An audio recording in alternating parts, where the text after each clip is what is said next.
Good day mga kasopas, welcome back to another exciting math lesson. Today we'll be exploring the solving corresponding parts of congruent triangles. So get ready to sharpen your minds and have some fun along the way. Let's learn and grow together. Okay, before anything else, after going through the video lesson, you are expected to identify corresponding parts of congruent triangles are congruent. Solve corresponding parts of congruent triangles, and show interest in solving problems involving corresponding parts of congruent triangles. So, our first activity in this video lesson, without an illustration, suppose triangle SAD and is congruent to triangle BOY. So let's complete each statement.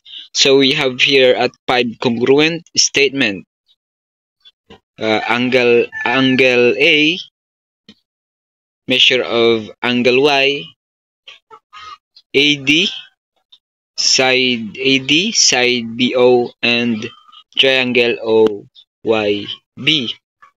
So to find the congruent parts of the 5 statements, we have triangle SAD and triangle BOY. So even without a figure or illustration, to make it easier, we can still tell which angle and side are congruent based on the arrangement of the congruent statements. As you can see, triangle SAD and triangle BOY.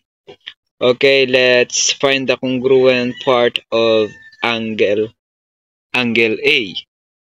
So, angle A, look at the congruent statement. So, as you can see, where is angle A located? Since triangle SAD is congruent to triangle BOY. So, angle A is congruent to, yes, angle A is congruent to angle O. Bakit siya congruent kay angle O? Based on the congruent statement, si angle A ay ka-corresponding ni angle O, si angle A, right? Okay. Next, the measure of angle Y is congruent to measure of angle. Saan daw congruent si measure of angle Y? Yes, it is congruent to measure of angle D. As you can see, si angle Y corresponds niya si angle D based on the congruent statement. Okay, next is side AD. So, based on the congruent statement, side AD is congruent to side OY because side AD corresponds to side OY. Okay, next is side BO. Based on its congruent statement again, where is the side BO located? Okay, side BO is congruent to side SA. So because that's where we're located, okay? And last is triangle OYB. So let's see where the letter are located again. Angle O ends with angle A, right? So it means angle O is congruent to angle A. Next is angle Y is congruent to angle D. So angle Y is congruent to angle D. And angle B corresponds to angle S. Okay? So angle B is congruent to angle S. Therefore, triangle OYB is congruent to triangle ADS. Okay? Okay, next. We have here structural elements such as beam, bar, or rods that are interconnected. It is the strong frame that support a building or a bridge. Here what we will do first is list down all possible pairs of triangle that appears to congruent. No? So, and consider two triangle NIM is congruent to triangle ZER. We have the following 6 pairs of the corresponding parts. What are these? The 6 pair corresponding parts are, let's first define this corresponding congruent angle. So, angle N. So, ayan, meron tayong angle N corresponds to angle Z, right? And angle I corresponds to angle E. And angle M corresponds to angle R. So, we have found the corresponding angles of triangle NIM and triangle ZER. Now, let's find the corresponding side. So, what are these? Okay, what is the corresponding side of side NI? Okay, based on the triangle NIM, we have side NI. Okay, so side NI, as you can see, corresponds to side ZE, right? And side IM corresponds to side ER. And lastly, side MN corresponds to side RZ. Okay, now we have found the 6 pairs of the two triangles. So now, for solving triangle congruence, let's complete the table. As you notice, six parts of our triangle are corresponding, so it means all parts of our triangle are congruent. So now, if angle N is equal to 28 degrees, so based on our corresponding angle, angle N corresponds to angle Z. So, what is the measure of angle Z? Okay. The measure of angle C is also 28 degrees. Kasi corresponding or congruence siya ni angle N. Okay? Okay, next, if angle I is equal to 92 degrees, then what is the measure of angle E? Okay, again, since angle I and angle E is congruent or corresponding, so the measure of angle E is equal to 92 degrees also because of the corresponding angles, no?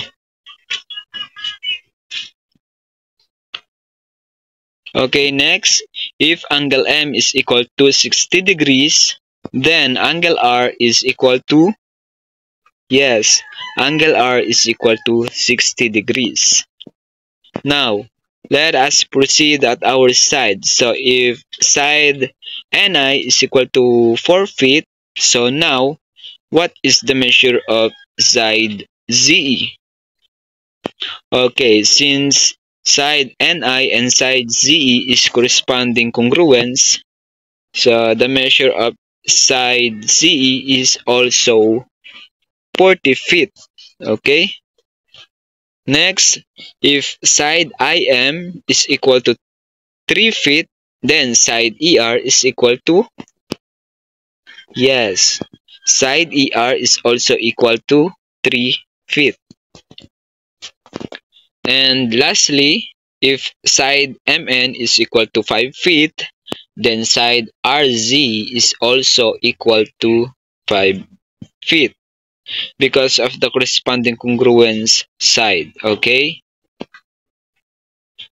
Okay, take note kapag ang side po natin ay meron ng nakalagay na measures, hindi na po natin need lagyan siya ng symbol sa taas na ng letter, no? Hindi na natin siya kailangan lagyan ng symbol na segment sa taas ng letter once na meron na siyang measurement. Okay? So, therefore, the triangle NIM is congruent to triangle ZER by solving triangle congruence. No? Okay, so now let's proceed the example. We have here two triangle. Triangle IEF is congruent to triangle HGF. So, in this example, we need to find the missing angle and side at the given triangle IEF and triangle HGF. So, now, gaya ng ginawa natin noong una, first, let's find the corresponding congruent of two triangles. So, okay, so first, find the corresponding congruent angle, okay? So, meron tayo ditong angle I and angle H and angle F. So, hanapin natin yung corresponding angle nila or congruent parts into another triangle. So, based on the given figure, angle I congruent to, yes, angle I is congruent to angle G. Next, angle H congruent to angle E. And angle F congruent to angle F also, based on the given figure, no?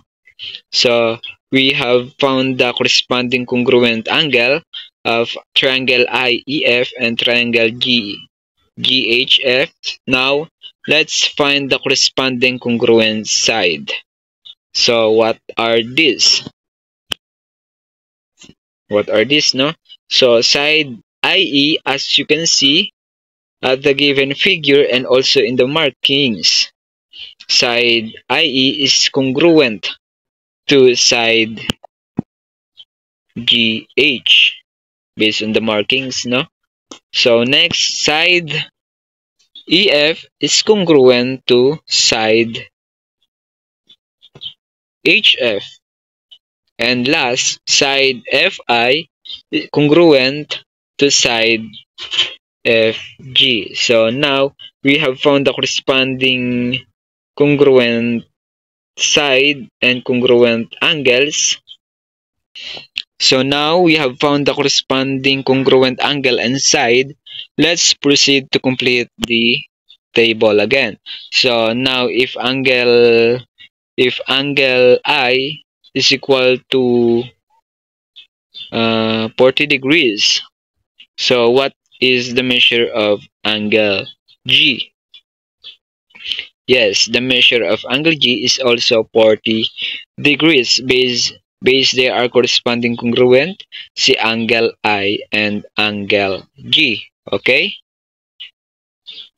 Next, if angle H is missing angle siya, no? Since si angle F is given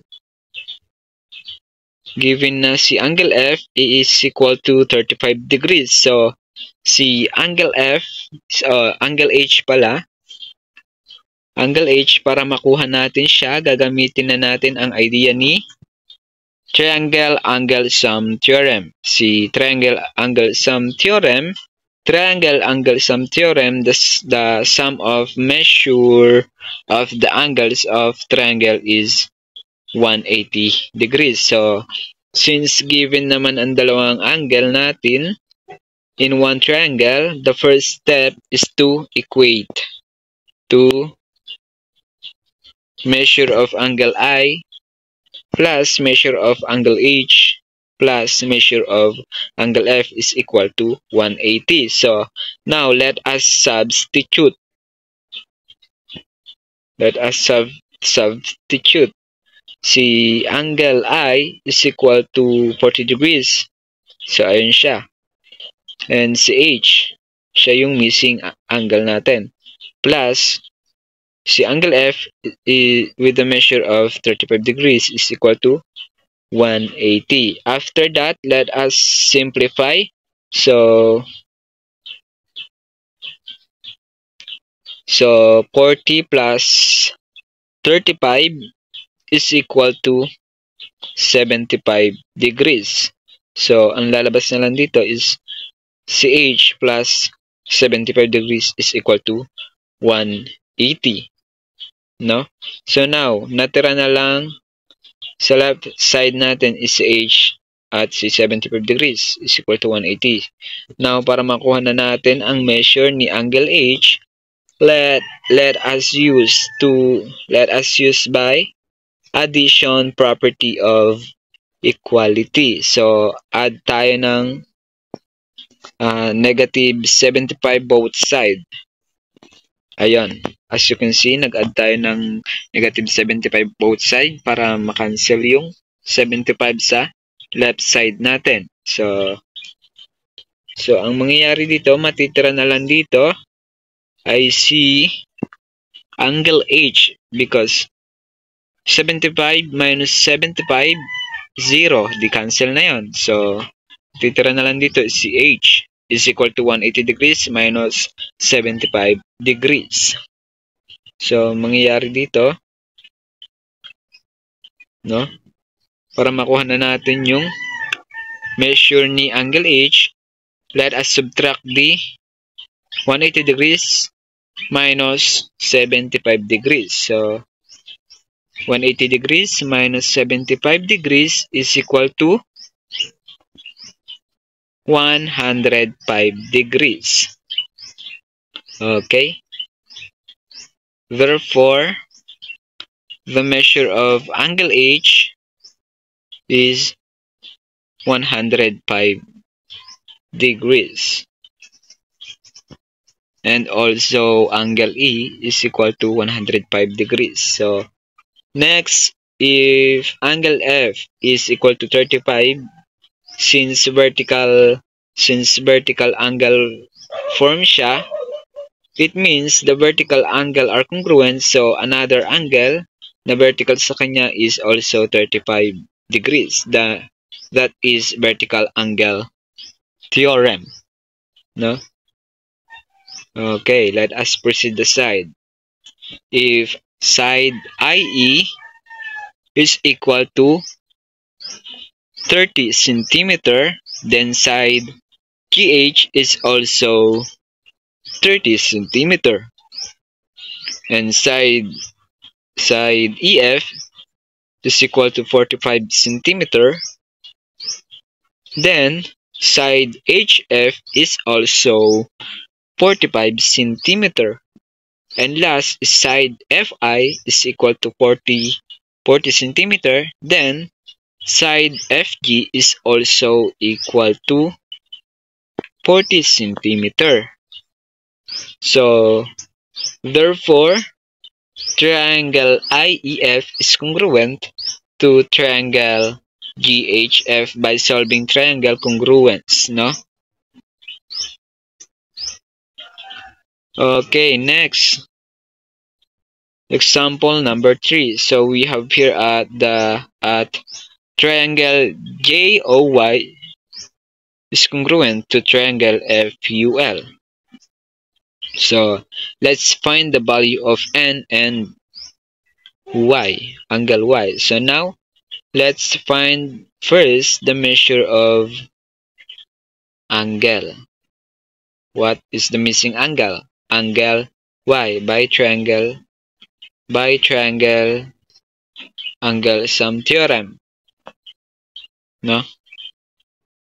So, when we say triangle angle sum theorem, the sum of the measure of the angle of a triangle is 180 degrees. Okay, now first step is to equate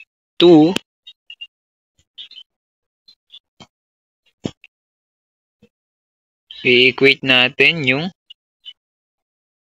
one triangle into J plus O plus Y is equal to 180 degrees. And by using substitution, J is equal to 60 degrees plus 70 degrees plus Y is equal to 180 degrees. So, next, let us simplify.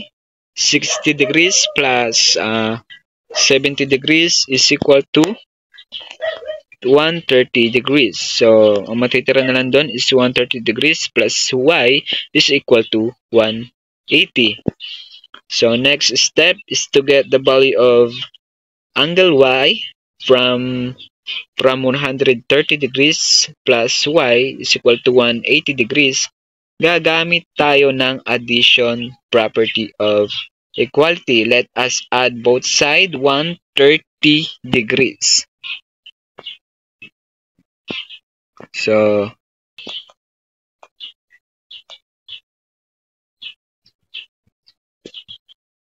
okay. Next, to get the value of Y or angle Y from 130 degrees plus Y is equal to 180, gagamit na tayo ng addition property of equality. Let us add both sides 130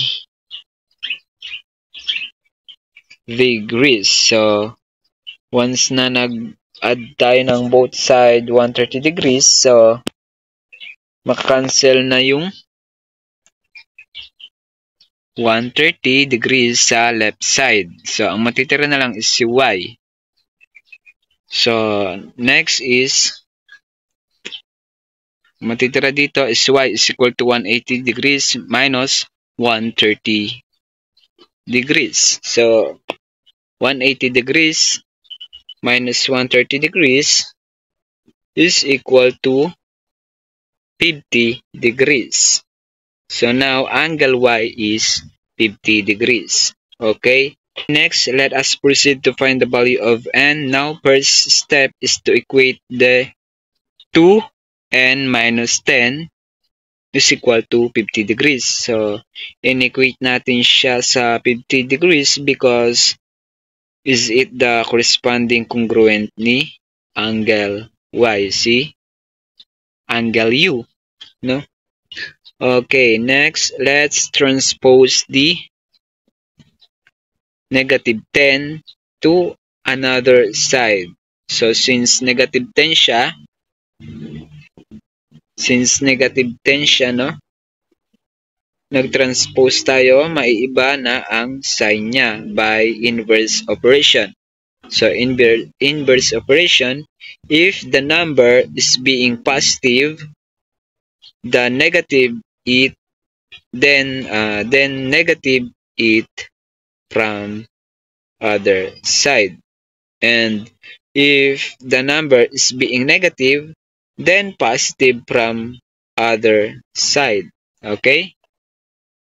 That is transpose operation or inverse operation. So now 50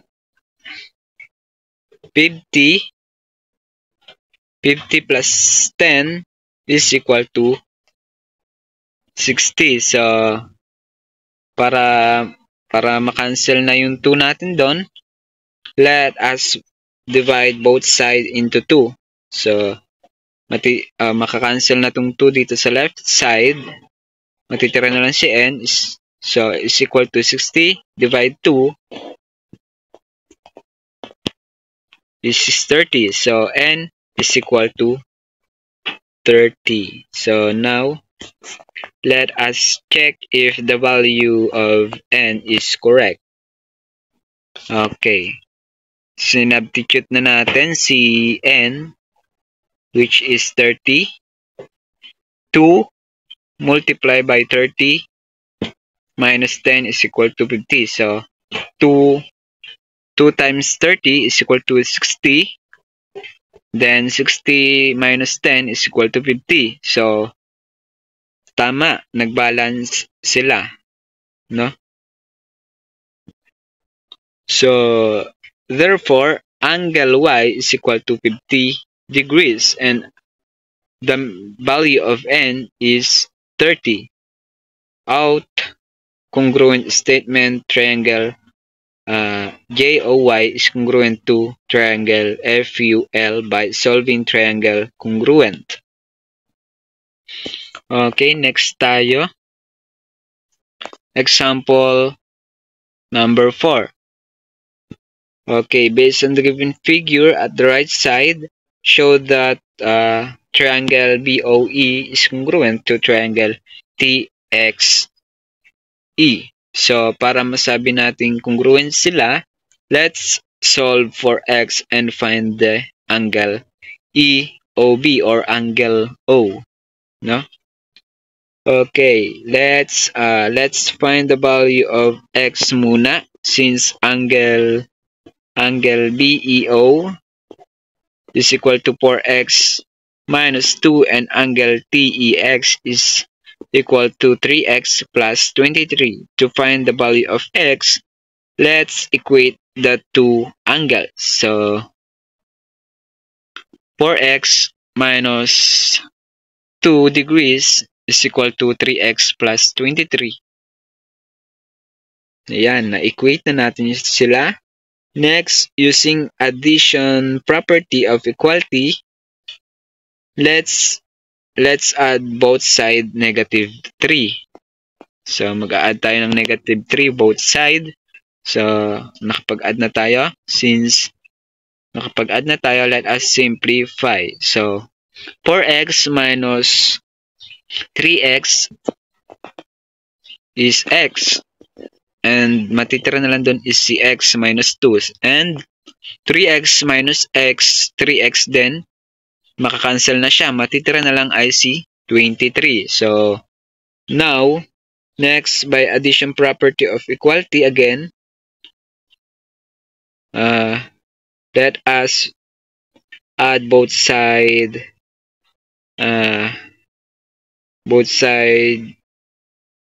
positive 2, no?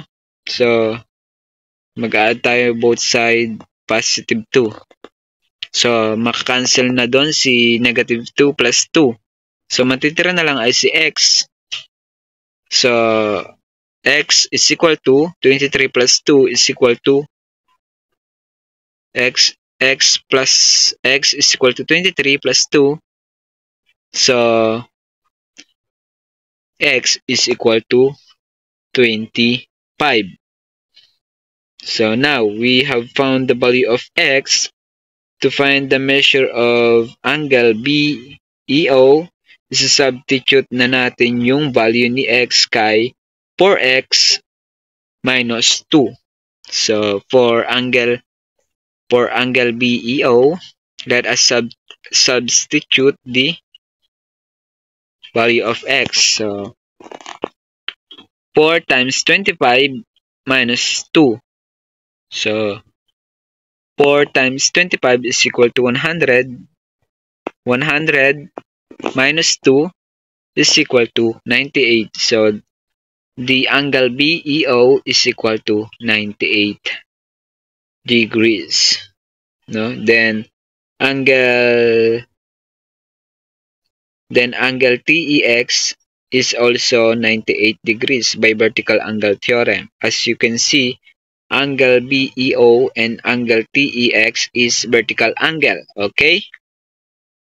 Okay, next for angle XTE, since meron ulit siyang given measure, gagawin lang ulit natin is to substitute the value of x to get the measure of angle XTE.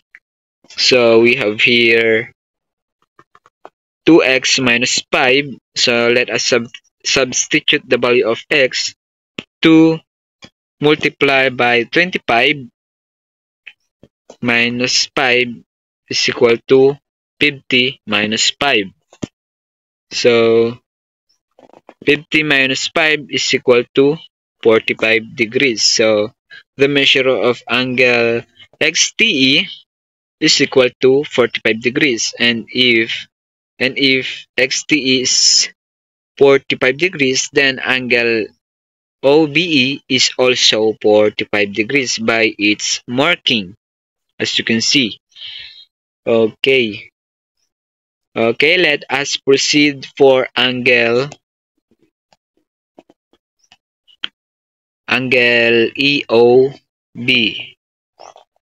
Since meron na tayong measure ni angle B and angle E in the triangle BOE, no? All we have to do here is to equate to 180 degrees. So angle BEO plus angle OBE plus angle EOB is equal to 180 degrees. Okay. Next, let us substitute.